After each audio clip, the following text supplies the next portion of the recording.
بشتغل رايد شير، بشتغل اوبر، بشتغل ليفت، بوصل زباين، عندي ليموزين، عندي دوت، عندي غيره.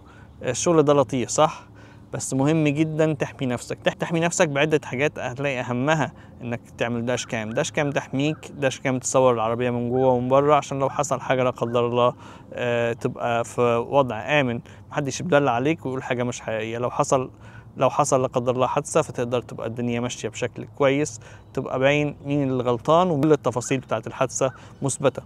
مش بس كده، كمان مهم جدا خصوصا لما تشتغل رايد شير ان انت بتضيف حاجه على الانشورنس بتاعك اسمها رايد شير اندورسمنت. الرايد شير اندورسمنت ديت بتضاف في التامين، مش غاليه قوي لكن مهمه جدا. لو حصلت مشكله ممكن تامينك يقف، ممكن تبقى في مشكله كبيره ملهاش حل بعد كده، فلازم تعملها على طول. مهم جدا تبقى عارف ان دايما الزبون على حق، ما تسمحش لحد يعتدي عليك وغيره. طبعا لازم تحمي نفسك، لازم تشوف دايما، تبقى فاهم انت فين ورايح فين وتشتغل فين عشان تحمي نفسك. للاسف يعني اوبر ما بتبينلكش قوي انت رايح فين وجاي منين، لكن يعني احيانا بتبين في بعض المناطق. مهم انك تدور وتفهم ايه اللي بيحصل حواليك وتامن نفسك قد ما تقدر.